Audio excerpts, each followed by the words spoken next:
Hello, everyone, and welcome to this week's episode on Fit As A Fiddle. I have two of my lovely friends here who are both pelvic floor physical therapists with their own practices. I have Alicia here and Leigh here, and today we're going to all talk about what it's been like to be physical therapists, pelvic floor physical therapists who have all given birth in 2023, like around the same month or two actually, our pregnancy journeys and our postpartum recoveries and how that's informed our practice. So I'm really excited to talk with you both. And honestly, I don't think we've had a chance to talk about our journeys very much to each other. So not only as an opportunity to connect with my colleagues, but also be able to share with our listeners about what we've learned, because I think that it's so beautiful having gone through the experience ourselves. So welcome onto the show, Alicia and Leigh. Hi, thanks for having us. Yay. Okay, so I'm gonna first let you both introduce yourselves and your practice and all the things that you guys do. So we'll start with Leigh. Go ahead and tell us. Hi, I'm Leigh. I am a physical therapist based in Brooklyn, and I moved here right at the start of the pandemic. And as I was figuring out work stuff in a new city, I decided to open my own practice. So I have a mobile practice doing home visits called Evexia Physical Therapy. Certainly always thought that was a great model for someone who's pregnant or postpartum, and even more so really value that model now after having a baby, where I was like, if you can't come to my house, this is not going to happen. Um, and then I also work at Origin, which is a growing nationwide physical therapy clinic, and I'm help build their virtual care PT. Amazing. And Alicia? Hi guys, my name's Alicia. I have my practice called Fortify Physical Therapy in the city, and now, since actually being a mom, starting to branch out into where I live in New Jersey. I have a kind of a little bit of a specialty in some runners and more I guess more the athletic population. So I'm a pelvic floor PT, do a lot of work with like active pregnancy, people who want to get back to a certain level of postpartum. And honestly, just the pregnancy postpartum population is just a personal favorite of mine. So it's been, that's kind of where I like to drive my practice to. Yeah, like I said, in New York, and since having a baby, I've much more understood kind of like what Leigh was saying about the come to my house thing. It's really hard having to commute really far when you have a little one. So I'm starting to branch out into forming some relationships out in New Jersey so that I can build my practice out here. That's amazing. Amazing job, guys. I feel the same way for listeners. It's, I started off with doing just solo home practice as well, or home care as well. And then I added in an office element to it, which is why the split model was really helpful for some period of time. But yeah, it's really hard. As a physical therapist who's a new mom, who's still breastfeeding and pumping, to go and do home visits, even being on the other side, I'm this is also really hard because where do you store the milk? Where do you pump? All that stuff to think about. So being on both sides, I have a lot of empathy for the whole situation and just motherhood in general. So I guess I'll just start by sharing what I want to share about a little bit about my pregnancy and my birth experience. And then you guys can share whatever you want to share about as well. At least the important parts that you feel were most, I guess, salient to what you do and how it's relevant to the physical therapy field. So I guess I'll just share a few of the things that I remember while I was pregnant, which feels like such a million years ago now. One of the things is just movement in general, because I remember I would talk to my patients so much as there is no rule that you cannot do this particular thing. It's how do you do that particular thing? How are you moving your body and how are you doing this and that? And you have to listen to your body. And if something doesn't feel right, maybe we should modify it. But there's not a lot of you have to stop running at this point, or you have to stop doing X exercise at this point. It's kind of depends on your body, right? So I remember for me, I ran a lot pre-pregnancy. I'm not a runner. I do not consider myself a runner at all. I actually don't like running much, to be honest. But I would just run because it was just mostly for my mental health, I think. And so I would run pre-pregnancy around like a couple of loops. And I just remember like tracking on this like tracker of like what I was doing with my workouts during pregnancy. Like I watched myself doing like I would just count the laps around the circle in my park. So I'd count like, okay, I did like X number of laps. And then suddenly like the following month, it was like, I did 4 laps. And then it was like, I did 2 running laps and 2 walking laps. And then it was like, I walked for 3 laps. And then it was like, I walked for 1 lap with 4 breaks on benches, and then I stopped walking as much, you know? And I just remember that like progression because I felt like that was right for my body. And I say this because I have and I'm sure you guys do, you have like so many patients who come in with certain expectations who keep asking you like, what can I do? Because they look at us, they look to us with this, like, you should know at exactly what point you should start or stop doing something. And the truth is, there is no answer to that question because it's so subjective. And I felt like it was just so like if I did consider myself a runner, I would have thought that that was terrible of me to have stopped running as much as I did before. But because I actually hate running, it was nice. So I don't know. I just wanted to share that about the pregnancy side of things to see if it spurred anything in you guys about during your pregnancy. We'll just focus on that part first. Something that I feel like you experienced that you either reconfirmed even further because you were pregnant, or that you were like, I thought this, and then when I became pregnant, I don't think this anymore. Like, I wouldn't tell this to somebody anymore. And I know it's not really like very nitty gritty of like the science behind it. I think more of this is like the affect piece. So I'm just curious if you guys have anything. Yeah, I personally, I was like very, I think humbled by just like, by listening to my body, like truly kind of listening to whatever felt good in the moment and like going into it, I'm like, I want to just maintain activity to keep my body healthy, to make sure the pregnancy like stays healthy. Like movement makes me feel good, both like mentally and physically. So I'm like, okay, let's do that. But even like the running piece, I started to feel like kind of like pelvic heaviness and pressure around like 13 weeks. And I was like, all right, that's it for me. Like there's the juice is not worth the squeeze. And like I definitely had it in my head that I was like, oh, I could probably like run for a bit longer into the pregnancy, but that expectation was not met. I like definitely was like, all right, this is my body being like, this is not worth it for me. And so I was definitely able to change that up in a way that I was like a little bit surprised about, but also at the same time, like, all right, I'm listening to my body and doing the same thing.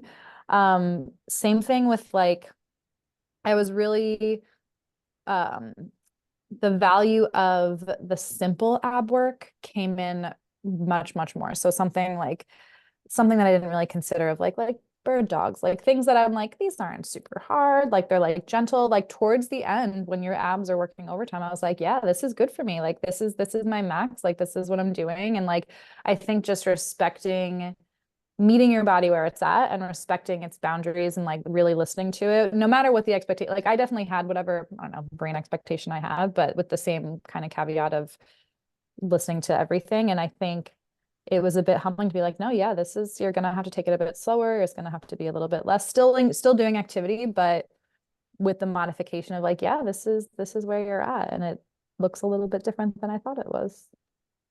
Yeah, absolutely. Totally resonate with that. Yeah. I feel so similar, and it made me also feel really like grateful for our background to, I Yeah. think there is a lot of confusion and like fear around like, am I gonna make myself have terrible diastasis if I do XYZ during pregnancy? And I think just knowing what we know and feeling comfortable and like sort of experimenting and playing around and like using myself as a little bit of a case study with the symptoms I had, to see like what helped and what didn't. And I was probably stubborn. I ran like fairly bad pelvic girdle pain, but my husband and I had signed up for a half marathon. We were like, we're going to do it. And I was like, oh, when people talk about like it feels like their pelvis is separating, like that's legit what it feels like. So that was the end of my running journey after running that race in pregnancy. And I have not, been 4 months postpartum now, and besides like a little jog across the street. It's also been so cold in New York, so I haven't wanted to get back to any running for that reason.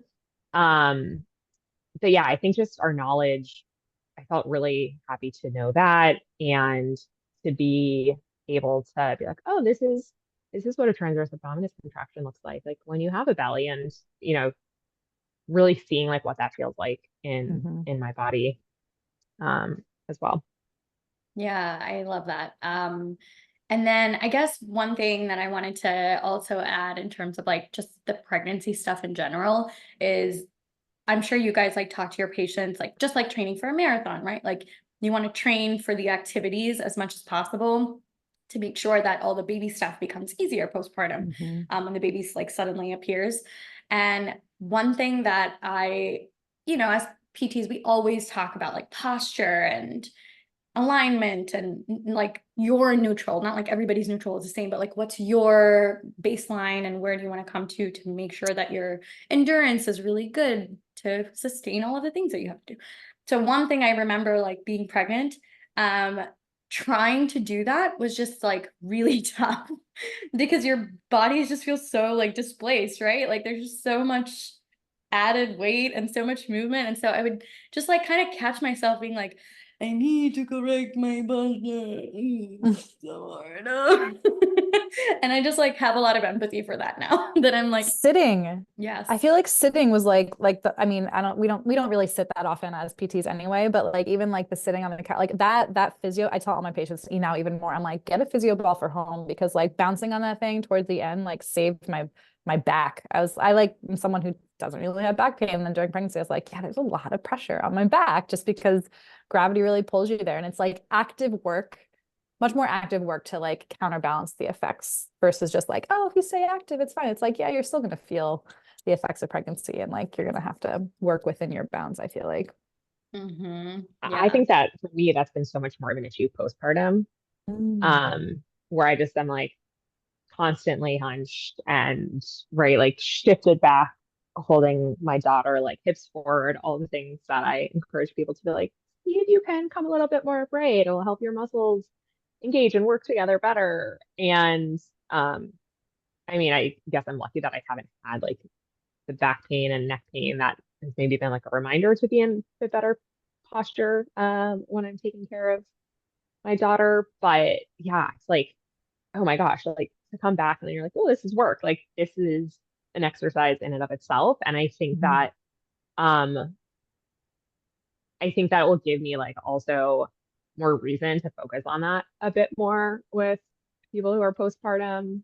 Feel like no matter how much you're trying, like I imagine you're still going to benefit from like Alicia, like you were saying with the bird dogs, feeling sort of like basic exercises. Like no, just some simple postural exercises can be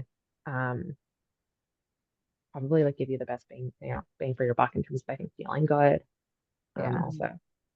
Yeah, no, I totally get it. My daughter Gia, she is the type who literally just like can't play on her own. So like somebody kind of needs to entertain her a little bit, at least for some period, like in and out. And so just sitting on the floor with her for so long, and now she's like up to stand and cruises and does all that stuff. So it's good because I can sit up and meet her.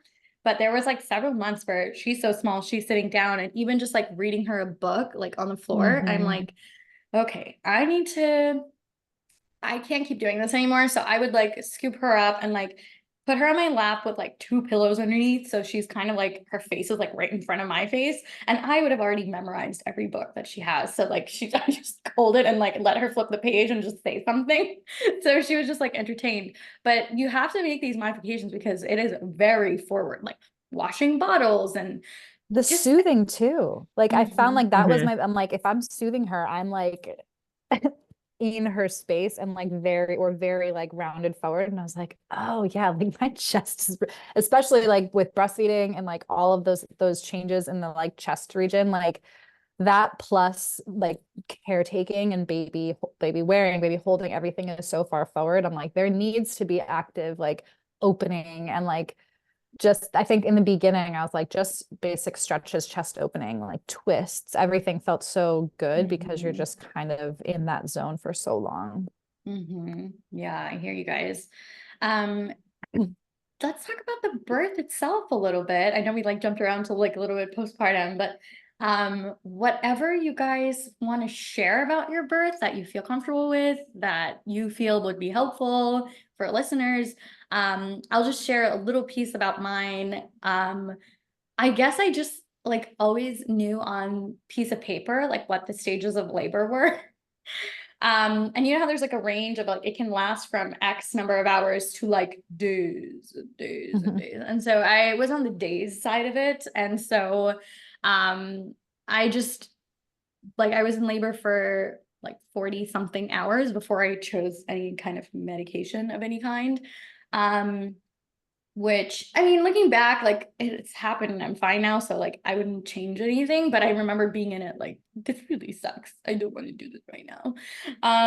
But I just remember like being in labor for so long. And then like I finally did get the epidural, which allowed me to nap so that I can push baby out effectively, which didn't take too much longer after that. It was like 40 minutes, 30, 45 minutes. And I just remember like going through labor, like I was trying to do all of the things that I would have told patients to do, which is movement is so important to make sure that you are not sitting in one place. Like you're trying, like movement is good for the baby to help the baby move down the birth canal, blah, blah, blah, blah. I did like the hot baths and my husband was amazing. He gave me like massages and like anything that I wanted to eat or whatever.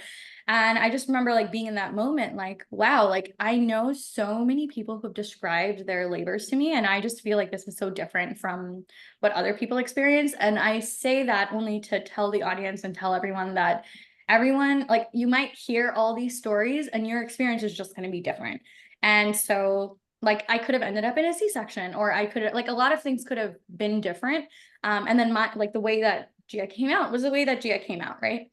And so I think that it's just really important for everyone to hear the stories, educate themselves, but then also realize like you can read all the things and all the books and everything, and then you come into that situation and yes, you're informed by all of this, but at the end of the day, you're going to have this very unique experience that if you're a first time person like giving birth, that it's going to be wild.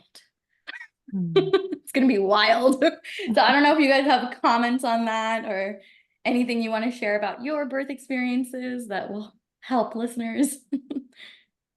It is wild. I think I'll just maybe be brief in saying that it was like this experience of feeling like present in a way that I've never felt present.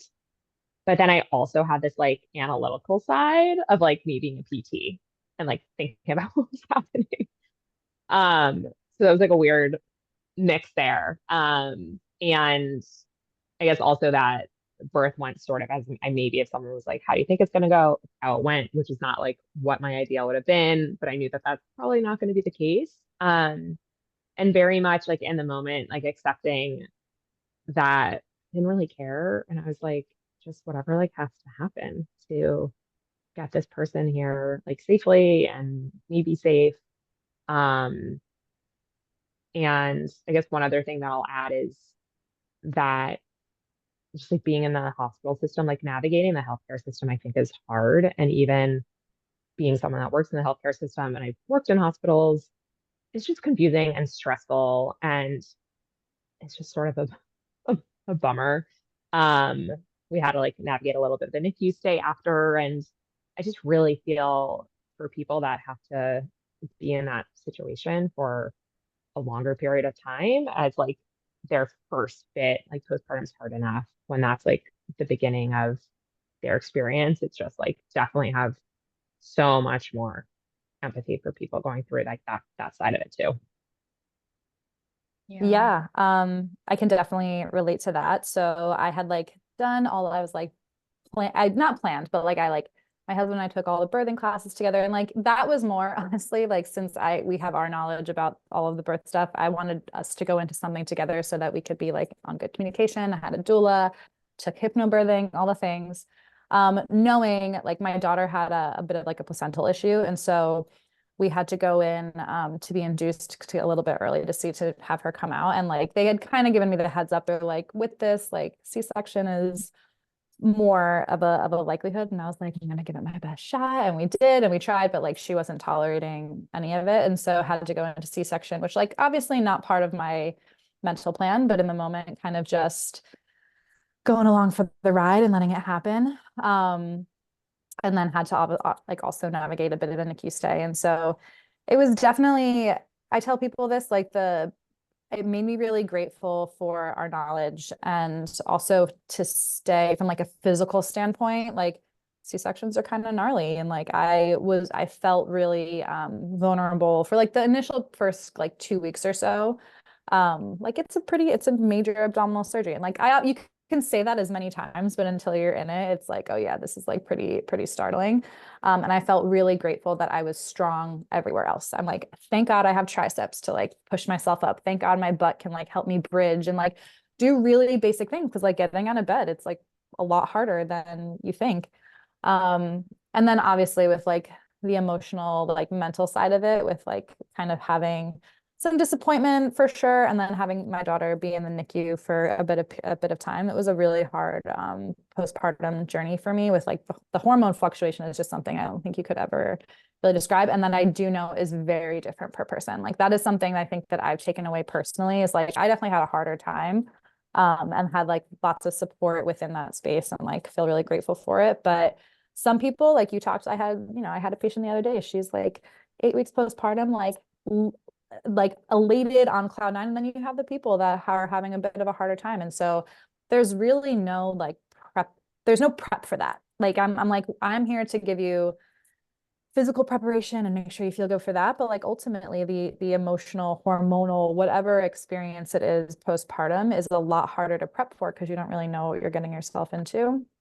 But I think, at least for me now, I think something that I push for a little bit more is like prepping on that side for making sure you feel supported emotionally. Like that's something that I definitely said before, but now I'm like a little bit more like I say it a bit with a bit more enthusiasm of like, just like if you feel great postpartum, great, these things are in line that you can just like do it with you will. But like if you're having a harder time, having support system, whether that be a loved one come to stay with you, or like postpartum doulas are freaking awesome and like really can be super beneficial for people in those states. I kind of push just to kind of like have people think about it a bit more, because like especially with what we do for pregnancy, and like we talk about pregnancy and birth, and then it's like we talk about the physical side of postpartum and like a little bit, but I think now, at least with my personal experience, it's like it could be, you don't know what you're gonna get kind of. And so making sure that the postpartum experience is also as nourishing and like healing as possible. I think that is one thing that has changed for me from my personal experience. I love that. I'm like nodding profusely to everything you both are saying, because I love all of those comments. And then I wanted to just comment on what Leigh had just said about having that like personal experience of going through this as a human being, and then having that like lens of like, but I'm a pelvic floor physical therapist doing all this, like, ooh, look at this, ooh, look at that kind of experience. Because I remember like while I was pushing out Gia, I was counting how many contractions I had and how many breaths I did per contraction. And then I told this to it. I couldn't remember off the top of my head now, but I had remembered it like right after giving birth. And so I was talking to like a really good friend of mine who's a doula in the city. And so she was like asking me, but she's like really curious. And I was like telling her all this, and she literally like, Sarah, you are literally psychotic. Like you are the only person I've ever heard of who counted their contractions and the number of breaths. And I'm like, I was just really curious, because I don't know how it feels like to push a baby out, and everyone always talks about it. So I just needed some data.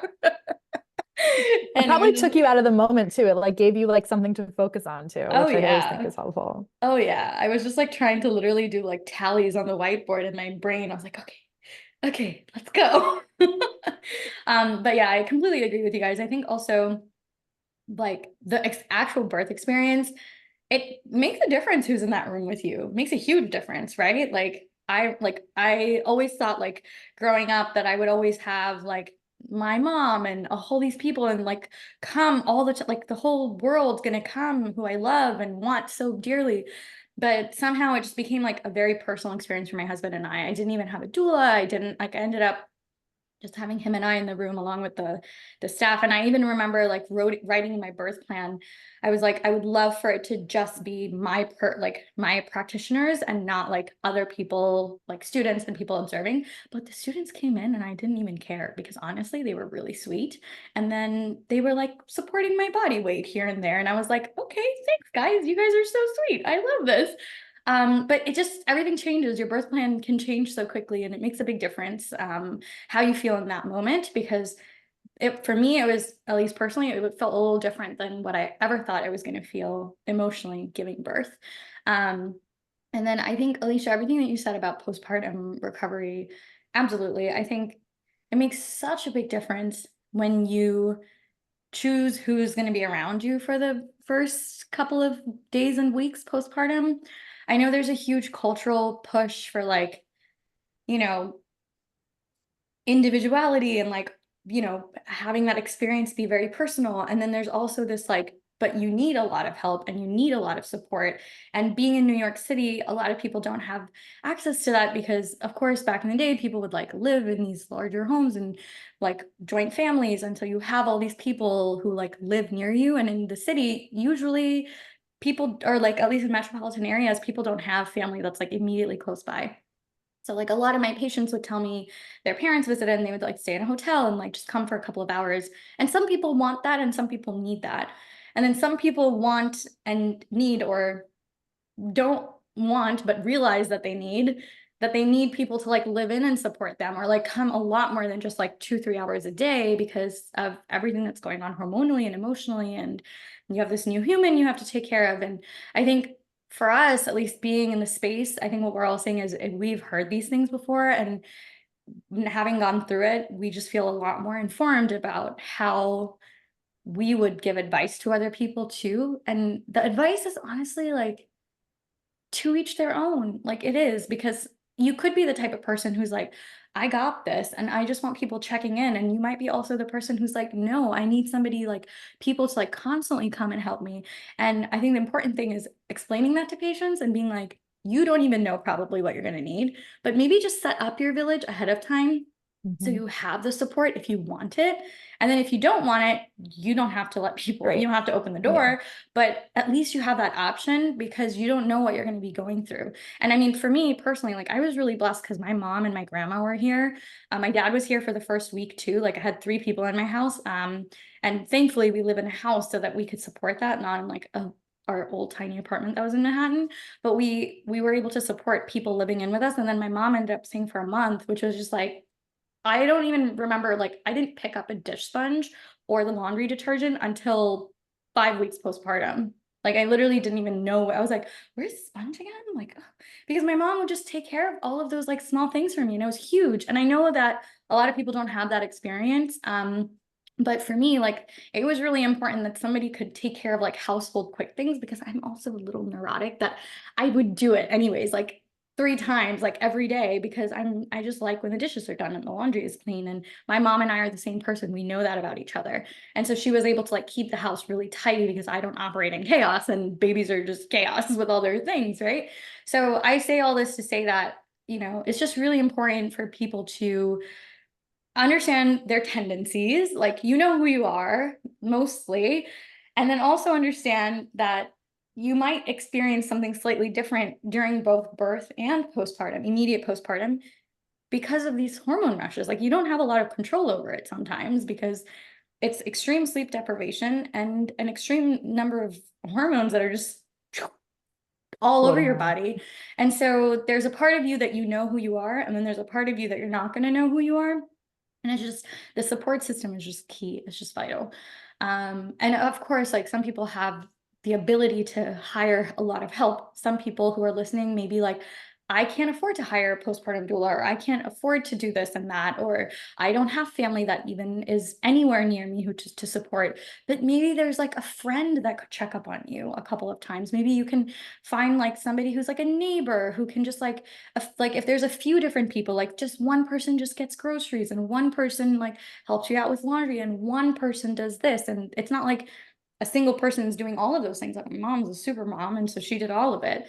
But maybe you can find like 2 or 3 friends to just do a few things. And so that's my, at least I don't know if you guys agree, but that's what I would say now to people. Yeah, I would agree. Like have it just in case, like just in case you need it because you don't know. I mean, I think at least for me, that was like the most jarring thing is like I didn't anticipate that I would feel that way. And so I felt even less, I mean, postpartum, you're like, who am I? And then I felt even less like myself because my hormones were like raging out of control. And I think having the option and having those things lined up, even if you don't need it, is you're like setting yourself up for success so that you could be like, yeah, no, I'm good. Or like, oh yeah, you know what? I would love those frozen meals, or I would love you to come wash my dishes or whatever it is that you need in the moment. I think just having it set up is really helpful. Yeah. Okay, so let's touch on our postpartum physical recovery as our last little section here, because as PTs, I think that we probably have a lot to say about that. I'll just say like one thing for me. I think a lot of times I would tell patients like, there are a few things that they'll always ask me like, when can I do this or that? What point can I do this and that? And my answer is always, it depends. I'm not sure. How are you feeling? Do not run a marathon at 3 days postpartum. Absolutely no. Those are certain absolute no's, but everything else pretty much like extreme is like pretty gray area, right? And so the way that I would at least educate my patients, and I'm sure you guys do as well, is like every time you pick up baby out of the bassinet, it's like a deadlift. Every time you get the baby off the floor, it's like a squat. Like there's functional movements and stuff that you're doing all day long. So if I'm not asking you to go do 3 sets of 15 of like kettlebell squats, I'm not asking you to do that, but when you are doing those activities, can you maybe turn it into like focus on a little bit more of active engagement of the things we spoke about during your pregnancy?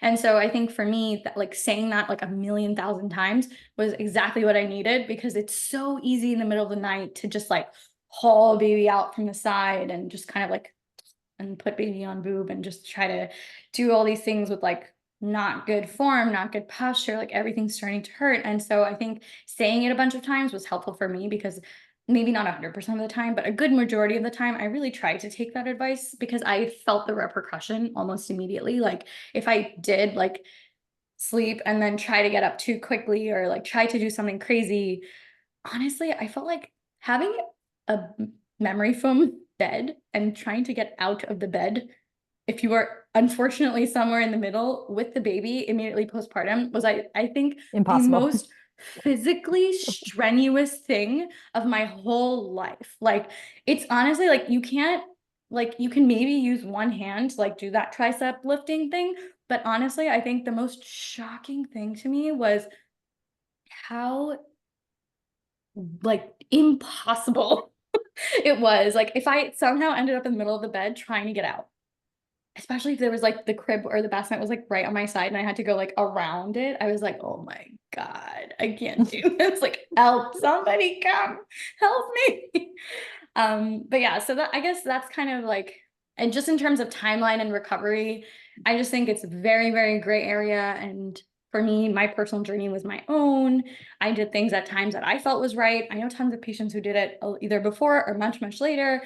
I know patients who started doing like walks like day 1 or 2 postpartum, and I wasn't ready to go around the block doing walks at that time. So I was moving, but not in that capacity. So I just think that, I don't know what you guys have experienced, but I just felt like it was just so unique to everybody. And I felt like what I did with the knowledge that I had was like right for me, you know?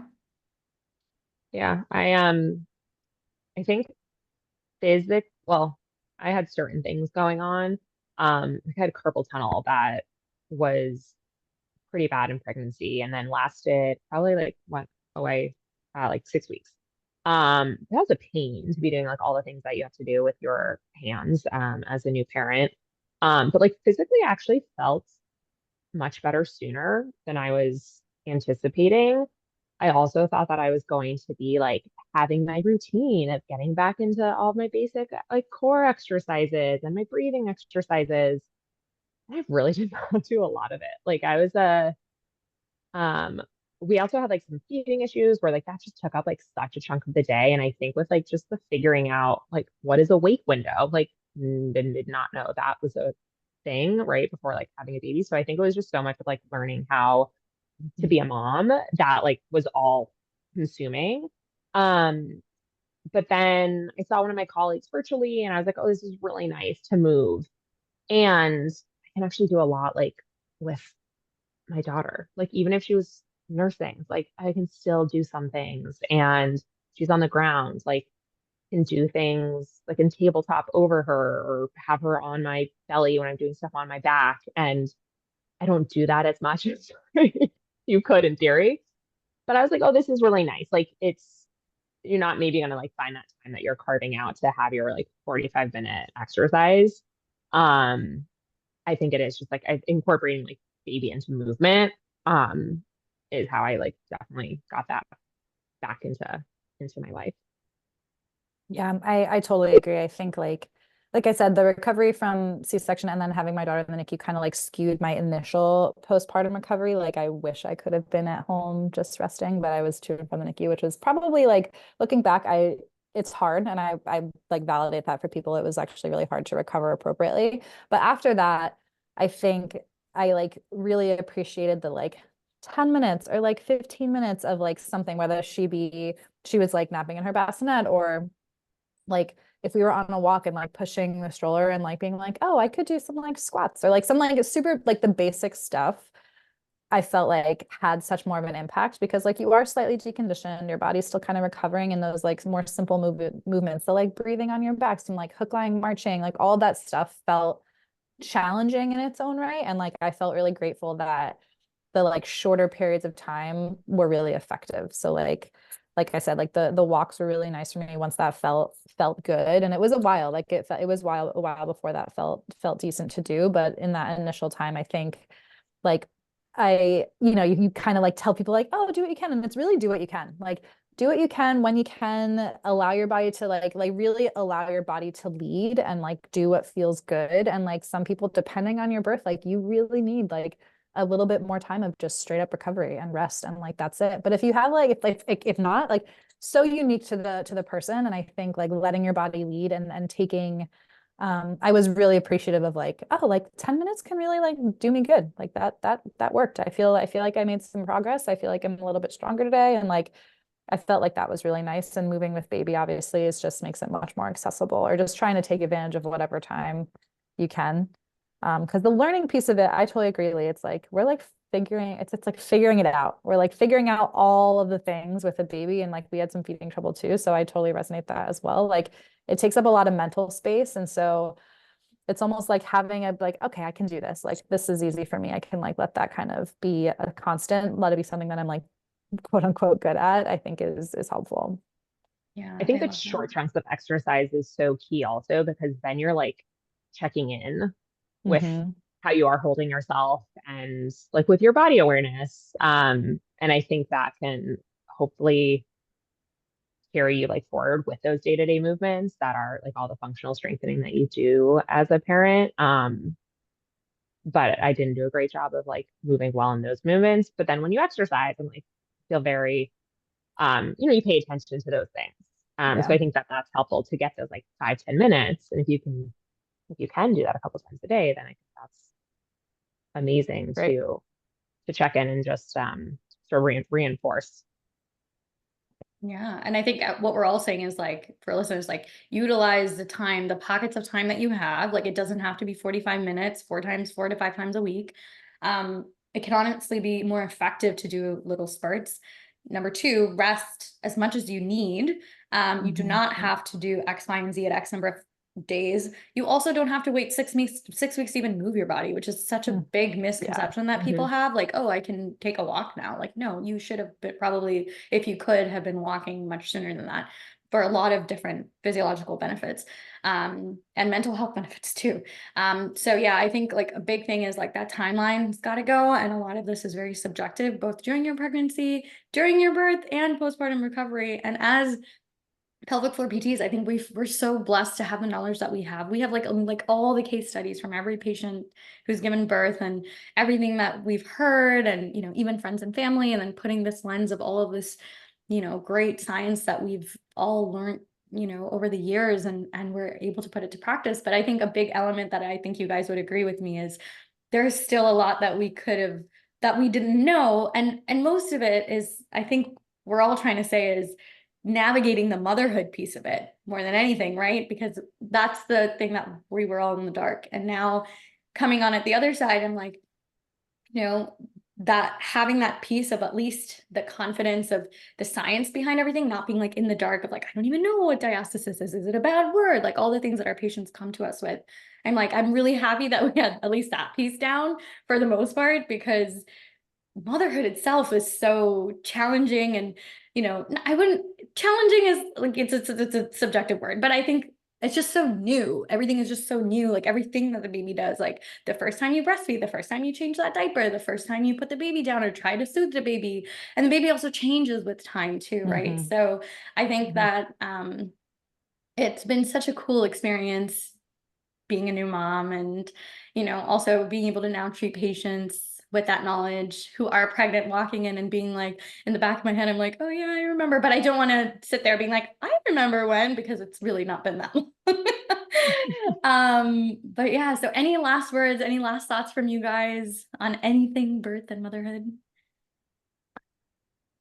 I would just say be patient with yourself and like listen to yourself as much as you can on like all fronts. Pregnancy, postpartum, like it's all, especially if it's your first go around, like we're all of us are literally brand new first time moms. So we're speaking in terms of this very particular time. Like I know like second time mom, third time moms, they feel like differently looking back and everything. I think from a first time mom perspective, it's like be really gracious with the fact that like stuff is different, stuff is changing, you're listening to your body, you're listening to your emotions, and like especially as a new mom, it's like you said, like the baby changes and then you get into routine and changes again, and it's just constantly learning. And so being great, I think being like patient and gracious with yourself is really important, physically and emotionally.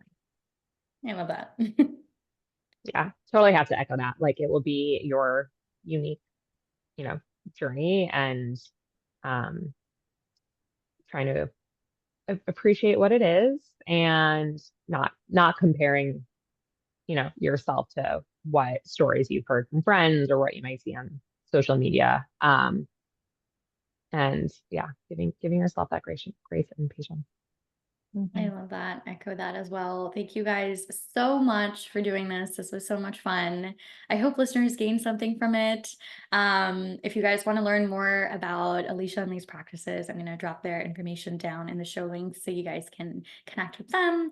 But thank you guys. Thank you, friends. I love this. Yay. Thank you, Sneha. This This was was so so fun. fun. Thanks, guys.